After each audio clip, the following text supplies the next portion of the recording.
नमस्कार, मैं प्रिया पांडे आपके साथ। आप देख रहे हैं ओम न्यूज 24। गौर करते हैं आज की खबरों की और कुछ फटाफट अंदाज। प्रधानमंत्री नरेंद्र मोदी ने नई दिल्ली स्थित भारत मंडपम में वर्ल्ड फूड इंडिया 2023 कार्यक्रम का उद्घाटन किया। ये वर्ल्ड फूड इंडिया का दूसरा संस्करण है। प्रधानमंत्री नरेंद्र मोदी ने दिल्ली में वर्ल्ड फूड इंडिया 2023 के उद्घाटन पर 1 लाख से अधिक SHG सदस्यों को 380 करोड़ रुपए की प्रारंभिक पूंजी सहायता के वितरण की प्रक्रिया शुरू की। प्रधानमंत्री मोदी ने कहा कि खाद्य प्रसंस्करण उद्योग से जुड़ा ऐसा कोई क्षेत्र नहीं है जिसमें भारत ने अप्रत्याशित वृद्धि न दर्ज की हो। ये खाद्य क्षेत्र से जुड़ी हर कंपनी, हर स्टार्टअप के लिए स्वर्णिम अवसर है। प्रधानमंत्री ने स्वयं सहायता समूहों को मजबूत करने के उद्देश्य से 1 लाख से अधिक SHG सदस्यों को बीज पूंजी सहायता का वितरण किया। इससे बेहतर पैकेजिंग और गुणवत्तापूर्ण विनिर्माण के माध्यम से बाजार में बेहतर मूल्य प्राप्त करने में मदद मिलेगी। प्रधानमंत्री ने कहा कि सरकार की तरफ से की जा रही इस मदद का सबसे ज्यादा फायदा महिलाओं को होगा, जिनमें खाद्य प्रसंस्करण उद्योग का नेतृत्व करने की स्वाभाविक क्षमता होती है। पीएम मोदी ने कहा कि स्वाद और तकनीक का ये फ्यूजन एक नए भविष्य को जन्म देगा। इससे एक नई अर्थव्यवस्था को गति मिलेगी। पिछले 9 वर्षों में क्षेत्र ने FDI में 50,000 करोड़ रुपए को आकर्षित किया है। पीएम ने कहा कि ये भारत सरकार की उद्योग समर्थक और किसान समर्थक नीतियों का परिणाम है। पीएम ने श्री अन्न को अपनाने पर जोर दिया। साथ ही उन्होंने कहा कि इसे लेकर पूरे विश्व में जागरूकता आई है। उन्होंने ऐसे उत्पादों को तैयार करने पर जोर दिया जिससे खाने की बर्बादी को रोका जा सके। 3 से 5 नवंबर तक आयोजित वर्ल्ड फूड इंडिया 2023 कार्यक्रम का उद्देश्य भारत को दुनिया की खाद्य टोकरी के रूप में प्रदर्शित करना और इस साल को अंतर्राष्ट्रीय मोटा अनाज वर्ष के रूप में भी मनाना है। यह कार्यक्रम कृषि खाद्य क्षेत्र में निवेश के अवसरों का पता लगाने के लिए एक नेटवर्किंग और व्यापार मंच प्रदान कर रहा है, जिसमें 80 से अधिक देशों के 1200 से अधिक विदेशी खरीदार शामिल हो रहे हैं। केंद्रीय मंत्री पुरुषोत्तम रुपाला ने कहा है कि विश्व में बदलती हुई फूड डिमांड को देखते हुए खाद्य क्षेत्र में स्टार्टअप और कंपनियों के लिए ये एक सुनहरा अवसर है। भारत ने खाद्य प्रसंस्करण उद्योग के हर क्षेत्र में उल्लेखनीय वृद्धि हासिल की है। दिल्ली NCR में वायु गुणवत्ता गंभीर श्रेणी में बनी हुई है। लोग जहरीली होती हवा में सांस लेने के लिए मजबूर हैं। शुक्रवार को कई इलाकों में AQI 500 के पास पहुंच गया। एयर क्वालिटी प्रबंधन दिल्ली की ओर से आई जानकारी के मुताबिक प्रदेश की हवा बायोमास यानी पराली जलाने की वजह से खराब हुई है। प्रबंधन के मुताबिक PM 2.5 में बायोमास का 35.5% हिस्सा प्रदूषण में शामिल है। दिल्ली सरकार प्रदूषण की समस्या से निपटने के लिए बार-बार कड़े और बड़े कदम उठाने का दावा कर रही है, लेकिन नतीजा कोई खास नहीं है। दिल्ली में बिगड़ती वायु प्रदूषण को लेकर भाजपा केजरीवाल सरकार पर हमलावर है। भाजपा का आरोप है कि केजरीवाल भ्रष्टाचार में व्यस्त हैं। उन्हें दिल्ली के लोगों की सेहत से कोई सरोकार नहीं है। दिल्ली में ग्रैब का तीसरा चरण लागू कर दिया गया है, यानी अब आवश्यक सरकारी परियोजनाओं को छोड़कर निर्माण और ध्वस्तीकरण कार्य पर पूरी तरह से बंद रहेंगे और दिल्ली मेट्रो ने अपने फेरे बढ़ा दिए हैं। BS3 मानकों वाले पेट्रोल और BS4 मानकों वाले डीजल वाहन पर पूर्ण प्रतिबंध लग गया है। दिल्ली प्रशासन ने दिल्ली NCR के प्राइमरी स्कूलों को शनिवार तक बंद कर दिया है।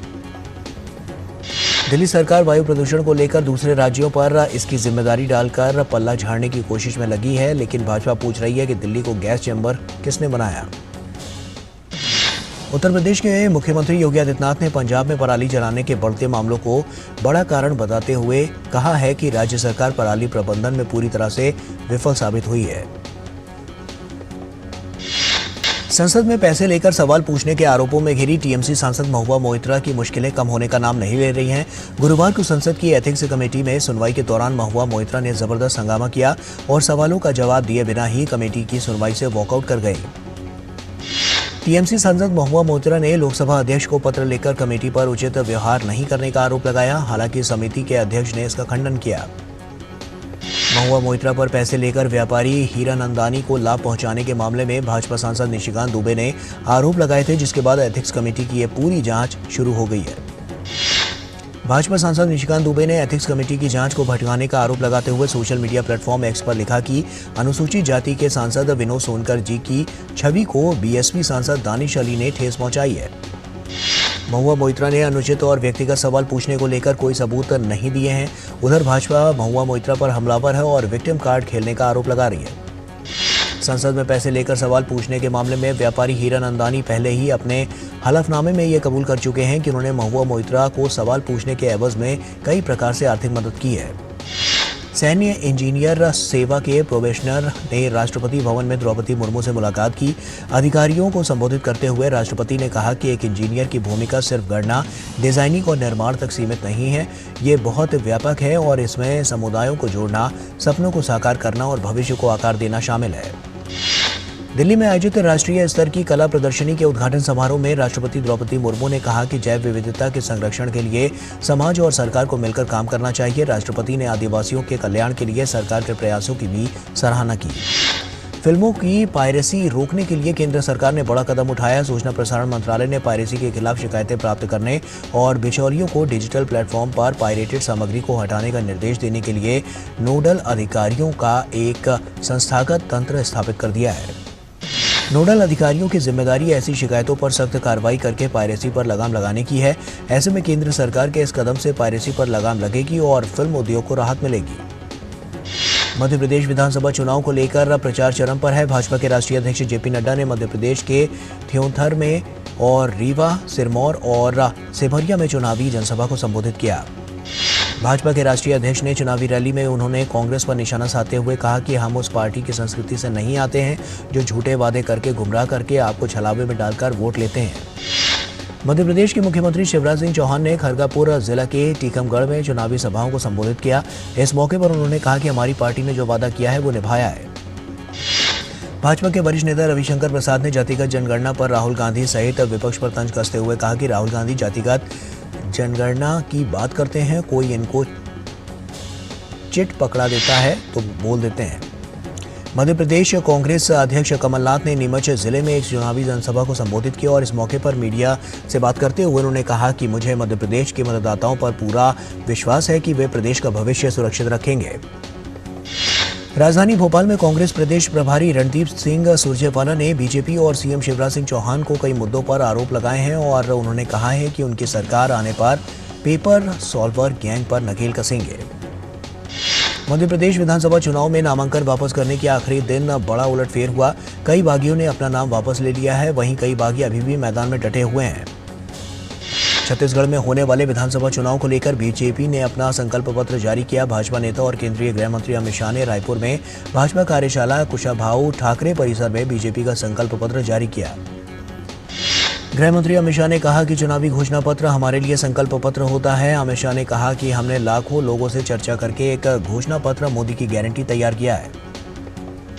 बीजेपी ने संकल्प पत्र में कृषि उन्नति योजना की शुरुआत करके प्रति एकड़ 21 क्विंटल धान खरीदी व 3100 रुपये समर्थन मूल्य देने का वादा किया। 1 लाख खाली पदों पर 2 साल के अंदर समयबद्ध टाइम टेबल के आधार पर भर्ती की जाएगी। राजस्थान के राजसमंद में भाजपा नेता और रक्षा मंत्री राजनाथ सिंह ने एक जनसभा को संबोधित किया। जनसभा को संबोधित करते हुए रक्षा मंत्री राजनाथ सिंह ने गहलोत सरकार पर निशाना साधते हुए कहा कि राजस्थान सरकार के लोग आज आपस में लड़ रहे हैं। भाजपा ने राजस्थान विधानसभा चुनावों के अपने उम्मीदवारों की चौथी सूची जारी की है और इस सूची में 2 उम्मीदवारों के नाम घोषित किए गए हैं, जिनमें टोडा भीम निर्वाचन क्षेत्र से रामनिवास वीना और शिव निर्वाचन क्षेत्र से स्वरूप सिंह खारा शामिल है। राजस्थान के लक्ष्मणगढ़ से कांग्रेस प्रत्याशी और वर्तमान पीसीसी चीफ गोविंद सिंह डोटासरा ने नामांकन पत्र भरा। कांग्रेस ने प्रदेश अध्यक्ष डोटासरा को लक्ष्मणगढ़ विधानसभा से एक बार फिर से मैदान में उतारा है। तेलंगाना के मुख्यमंत्री के चंद्रशेखर राव ने कोटला में चुनावी रैली की और इस मौके पर मुख्यमंत्री के चंद्रशेखर राव ने कहा कि तेलंगाना एक अमन पसंद रियासत है और जब तक केसीआर जिंदा है तब तक ये अमन पसंद रियासत ही रहेगा। तेलंगाना में विधानसभा चुनाव के लिए अधिसूचना जारी होने के साथ ही नामांकन प्रक्रिया शुरू हो गई है। नामांकन पत्र इस महीने की 10 तारीख तक सभी कार्य दिवसों पर भरे जा सकते हैं। नामांकन की जांच 13 नवंबर को की जाएगी और 15 नवंबर को नाम वापस लिए जा सकते हैं। भारत के 8 दिवसीय दौरे पर भूटान नरेश जिग्मे खेसर नामग्याल वांगचुक गुवाहाटी पहुंचे। गुवाहाटी हवाई अड्डे पर असम के मुख्यमंत्री डॉक्टर हेमंत बिस्वा शर्मा ने गर्मजोशी के साथ स्वागत किया। भूटान नरेश अपनी यात्रा के दौरान प्रधानमंत्री नरेंद्र मोदी, विदेश मंत्री और केंद्र सरकार के वरिष्ठ अधिकारियों से मुलाकात करेंगे। विदेश मंत्रालय ने बताया है कि इस यात्रा से दोनों पक्षों को द्विपक्षीय सहयोग की समीक्षा करने और विभिन्न क्षेत्रों में परस्पर साझेदारी को आगे बढ़ाने का अवसर उपलब्ध होगा। राजस्थान में जल जीवन मिशन मामले में ईडी ने प्रदेश में 25 स्थानों पर छापेमारी की। प्रवर्तन निदेशालय ने आईएएस सुबोध अग्रवाल सहित कई अधिकारियों के आवास की तलाशी ली। ईडी की ये कार्रवाई जल जीवन मिशन घोटाले से जुड़े मनी लॉन्ड्रिंग के केस में हुई है। वहीं ईडी ने पीएचईडी मंत्री महेश जोशी के दफ्तर पर भी छापेमारी की कार्रवाई की। भाजपा सांसद किरोड़ी लाल मीणा ने 20,000 करोड़ के घोटाले का आरोप लगाया है। तमिलनाडु के कई स्थानों पर आयकर विभाग की छापेमारी की गई है और चेन्नई समेत राज्य के अलग अलग हिस्सों में तलाशी ली गई है। ये छापेमारी तमिलनाडु के लोक निर्माण और राजमार्ग मंत्री एवी वेलू के परिसर पर की गई। आयकर विभाग तमिलनाडु के लोक निर्माण और राजमार्ग मंत्री एवी वेलू के तिरुवन्नामलाई स्थित घर और चेन्नई में उनके सहयोगियों के यहाँ भी जांच की गई है। आईटी छापेमारी के तौर पर आप दिवंगत द्रमुक नेता वासुकी मरुगसेन से जुड़े हुए बताए जा रहे हैं। यूट्यूबर और बिग बॉस के विजेता एल्विश यादव समेत 6 लोगों के खिलाफ नोएडा पुलिस ने एफआईआर दर्ज की है। गिरफ्तार आरोपी कोर्ट में पेशी के लिए लाया गया। एल्विश पर रेव पार्टियों में सांप का जहर सप्लाई करने के आरोप लगे हैं। भाजपा सांसद और पीपल फॉर एनिमल यानी कि पीएफए की संस्थापक मेनका गांधी ने कहा है कि सांप का जहर उपलब्ध कराने के आरोपी को तुरंत गिरफ्तार कर सजा होनी चाहिए। ये गंभीर अपराध है। कर्नाटक के उप मुख्यमंत्री डीके शिव कुमार ने कहा है कि राज्य का नाम कर्नाटक किए हुए 50 साल हो गए हैं। राज्य सरकार ने पूरे साल जश्न मनाने का फैसला किया है। उन्होंने कहा कि इसकी अगली कड़ी में हमने गडक में एक कार्यक्रम का आयोजन किया है। वाराणसी के रुद्राक्ष कन्वेंशन सेंटर में संस्कृति संसद का आयोजन किया गया। वर्तमान समय में धर्म और संस्कृति पर होने वाले प्रहार को कैसे रोका जाए, इस पर भी चर्चा की गई। साथ ही किस तरह धर्म का प्रचार प्रसार युवा पीढ़ी तक हो और वो अपनी संस्कृति और धर्म को पहचाने, इसके लिए काम करने का संकल्प लिया गया। राम जन्मभूमि तीर्थ क्षेत्र के महासचिव चंपत राय ने 22 जनवरी को भगवान श्री राम लला के अयोध्या में हो रही प्राण प्रतिष्ठा पर भी प्रकाश डाला और इसके साथ ही भगवान श्री राम लला के आयोजन की तैयारी के बारे में जानकारी दी। उच्चतम न्यायालय ने अंजुमन इंतजामिया मस्जिद समिति की वो याचिका खारिज कर दी है जिसमें ज्ञानवापी मामले की 2021 की सुनवाई कर रही एकल न्यायाधीश की पीठ से मामला वापस लेने के इलाहाबाद उच्च न्यायालय के प्रमुख न्यायाधीश के प्रशासनिक फैसले को चुनौती दी गई थी। उच्चतम न्यायालय ने आम आदमी पार्टी के नेता और निलंबित सांसद राघव चड्ढा से प्रवर समिति मामले पर राज्यसभा के सभापति जगदीप धनखड़ से बिना शर्त माफी मांगने को कहा और उम्मीद जताई कि सभापति इस मामले पर सहानुभूतिपूर्ण रुख अपनाएंगे। आम आदमी पार्टी के राज्यसभा सांसद राघव चड्ढा राज्यसभा सभापति से बिना शर्त माफी मांगने को तैयार हैं। राघव चड्ढा ने कहा कि उनका मकसद किसी तरह सदन की गरिमा कम करने का नहीं था। कोल इंडिया लिमिटेड ने अप्रैल अक्टूबर 2023 की अवधि में 394 मिलियन टन कोयले का उत्पादन किया। यह उत्पादन पिछले साल की तुलना में 42 MT अधिक है। ऑटोमोबाइल बाजार में त्योहारों की धूम। अक्टूबर माह में वाहनों की थोक बिक्री सबसे अधिक, वाहन बिक्री में 16.3% की बढ़त। दिवाली से पहले भारतीयों के बीच एसयूवी की मांग की बढ़त दर्ज की गई है। सेमीकंडक्टर की कमी दूर होने पर वाहन उत्पादन में आई तेजी।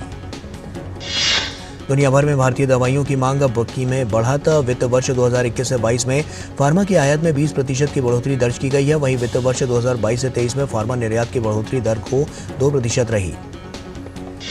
राष्ट्रव्यापी डिजिटल जीवन प्रमाण पत्र अभियान 2.0 नवंबर भर के लिए पूरे देश में चलाया जाएगा। 100 शहरों में 500 स्थानों पर 17 पेंशन वितरण बैंकों और अन्य विभागों के सहयोग से 50 लाख से अधिक पेंशन धारकों को लाभ मिलेगा। जून सितंबर तिमाही में एप्पल का राजस्व अपने रिकॉर्ड स्तर पर। एप्पल के सीईओ टिम कुक भारत को असाधारण बाजार के रूप में देखते हैं। उनके अनुसार भारत में बहुत से लोग मध्यम वर्ग में शामिल हो रहे हैं। बाजार ने लगातार दूसरे दिन तेजी पकड़ी। सेंसेक्स 283 अंकों की बढ़त के साथ 64,364 अंकों पर बंद हुआ। त्योहार से पहले निफ्टी ने दर्ज की बढ़त 97 अंकों की उछाल। 19,231 अंकों पर हुआ बाजार बंद। अंतर्राष्ट्रीय बाजार में कच्चे तेल की कीमतों में लगातार तेजी देखी जा रही है, लेकिन भारतीय बाजार में पेट्रोल और डीजल की कीमतों में कोई बदलाव नहीं दर्ज किया गया। अमेरिकी डॉलर रुपए के मुकाबले 6 पैसा गिरकर 83.28 पर बंद हुआ। 83.22 पर चालू हुआ था बाजार। भारत के विदेश मंत्री डॉक्टर एस जयशंकर इटली के दौरे पर। विदेश मंत्री ने इटली के रोम में उप प्रधानमंत्री और विदेश मंत्री एंटोनियो तजानी के साथ बैठक की। विदेश मंत्री डॉक्टर एस जयशंकर ने इटली के उद्यम मंत्री एडोल्फो उर्सो से भी मुलाकात की और दोनों नेताओं ने भारत में निर्मित और इटली में निर्मित के अनुभवों का आदान प्रदान किया। वित्त मंत्री निर्मला सीतारमण श्रीलंका के दौरे पर। श्रीलंका में भारतीय मूल के तमिलों के आने के 200 साल पूरे होने पर आयोजित NAAM 200 कार्यक्रम में शामिल हुई। UPI की सेवा श्रीलंका में शुरू करने पर दोनों देशों के बीच बातचीत। इलेक्ट्रॉनिक्स और सूचना प्रौद्योगिकी राज्य मंत्री राजीव चंद्रशेखर ब्रिटेन में आयोजित AI सुरक्षा शिखर सम्मेलन में शामिल हुए। मंत्री ने GPAI और भारत के AI शिखर सम्मेलन के लिए सभी देशों को निमंत्रण दिया। सम्मेलन में उनकी मुलाकात एलोन मस्क से भी हुई। शिक्षा मंत्री धर्मेंद्र प्रधान UAE के दौरे पर। CBSE का दफ्तर जल्द ही UAE में खुलेगा। UAE में IIT का भी एक शाखा खोलने की योजना है। इजराइल हमास संघर्ष के बीच अमेरिकी विदेश मंत्री एंटनी ब्लिंकन पहुंचे तेल अवीव। IDF का दावा 24 घंटों में हमास के 100 से अधिक आतंकी ढेर। ईरानी जेल अधिकारियों ने हिजाब पहनने से इनकार करने के बाद जेल में बंद नोबेल शांति पुरस्कार 2023 की विजेता नरगिस मोहम्मदी की अस्पताल में देखभाल रोक दी। कुलभूषण जाधव के मामले में समस्या एक बार फिर बढ़ी है। पाकिस्तान विदेश मंत्रालय के मुताबिक मिलिट्री की तरफ से आम लोगों पर मुकदमा चलाने से रोकने को लेकर दिया गया पाकिस्तान सुप्रीम कोर्ट का फैसला कुलभूषण जाधव के केस में लागू नहीं होता। ICC विश्व कप में अफगानिस्तान ने एक और जीत हासिल करते हुए नीदरलैंड्स को 7 विकेट से हरा दिया। जीत के लिए 180 रनों के लक्ष्य को अफगानिस्तान ने 32वें ओवर में 3 विकेट खोकर हासिल कर लिया। इस जीत के साथ अफगानिस्तान ने सेमीफाइनल में पहुंचने की उम्मीदों को बरकरार रखा है। वो अंक तालिका में 4 जीत के साथ 5 अंक लेकर 5वें स्थान पर आ गई है। ICC विश्व कप में शनिवार को 2 मुकाबले खेले जाएंगे। पहले मैच में सुबह पाकिस्तान का सामना न्यूजीलैंड से होगा। हार के सिलसिले को खत्म करके वापस जीत हासिल करने के इरादे से उतरेगी न्यूजीलैंड की टीम। शनिवार के दूसरे मुकाबले में अहमदाबाद में ऑस्ट्रेलिया के सामने होगी इंग्लैंड की चुनौती। ऑस्ट्रेलिया की कोशिश इस मैच को जीतकर सेमीफाइनल की दावेदारी मजबूत करने की होगी। न्यूजीलैंड के तेज गेंदबाज मैट हेनरी चोट के कारण वनडे विश्व कप से बाहर हो गए और उनकी जगह काइल जेमिसन को शामिल किया गया। न्यूजीलैंड के दक्षिण अफ्रीका के खिलाफ मैच के दौरान हेनरी को चोट लगी थी। गोवा में चल रहे 37वें राष्ट्रीय खेलों में पुरुषों की 400 मीटर फ्री स्टाइल का स्वर्ण पदक दिल्ली के कुशाग्र रावत ने जीतने में सफलता पाई। केरल के सजन प्रकाश ने रजत पदक हासिल किया। वहीं कर्नाटक के S अनीश गौड़ा ने कांस्य पदक जीता। महिलाओं की 400 मीटर फ्री स्टाइल का स्वर्ण पदक दिल्ली की भाव्या सचदेवा ने 4 मिनट 27.93 सेकंड के साथ जीता। वहीं तेलंगाना की वृत्ति अग्रवाल ने रजत और कर्नाटक की शीरीन कांस्य पदक जीतने में सफलता पाई। महिलाओं की 1 मीटर स्प्रिंग बोर्ड फाइनल का स्वर्ण पदक मध्य प्रदेश की पलक शर्मा ने जीतने में सफलता पाई। वहीं इस स्पर्धा का रजत पदक महाराष्ट्र की रुतिका शर्मा ने जीता, जबकि कांस्य पदक पश्चिम बंगाल की अनीशा ने अपने नाम किया। महिलाओं के 200 मीटर मेडले में कर्नाटक की मानवी वर्मा ने सभी को पीछे छोड़ते हुए स्वर्ण पदक जीता।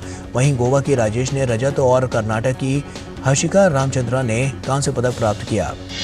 तैराकी में ही महिलाओं की 50 मीटर बैक स्ट्रोक का स्वर्ण पदक कर्नाटक की रिद्धिमा वीरेंद्र कुमार ने जीतने में सफलता पाई। बंगाल की सुप्रब्धि ने रजत और गोवा की P मंगूश ने जीता।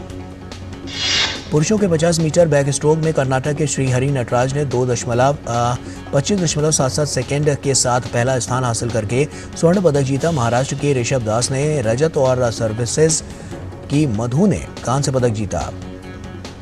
कुश्ती में महिलाओं की 53 किलोग्राम भार वर्ग में हरियाणा की पूजा ने स्वर्ण पदक जीतने में सफलता पाई। पूजा ने फाइनल में पंजाब की पहलवान को आसानी से शिकस्त देकर स्वर्ण पदक जीता। कुश्ती में ही पुरुषों की 74 किलोग्राम फ्री स्टाइल में हरियाणा के नवीन स्वर्ण पदक उन्होंने अपने नाम किया। नवीन ने फाइनल में दिल्ली के सौरभ सहरावत को आसानी से 9-5 से शिकस्त दी। महिला एशियाई चैंपियंस ट्रॉफी हॉकी टूर्नामेंट के सेमीफाइनल में अजय भारत का सामना दक्षिण कोरिया से शनिवार को होगा। वहीं टीम इंडिया ने लीग चरण में कोरिया को 5-0 से पराजित किया था। अमेरिकी खिलाड़ी जेसिका पेगुला ने सत्र के अंतिम टूर्नामेंट WTA फाइनल्स में शानदार प्रदर्शन करते हुए अंतिम 4 में स्थान बना लिया। पेगुला ने मारिया सकारी को 6-3, 6-2 से हराकर सेमीफाइनल में प्रवेश किया। प्रसिद्ध द एप्स सीरीज की चौथी film kingdom of the planets of apps का ट्रेलर हुआ लॉन्च। 24 मई 2024 को यह फिल्म सिनेमाघरों में देगी दस्तक। यूनिवर्सल स्टूडियोज ने द फॉल गाय नामक आगामी फिल्म का ट्रेलर जारी किया है। रयान गोसलिंग इस फिल्म में मुख्य भूमिका में है।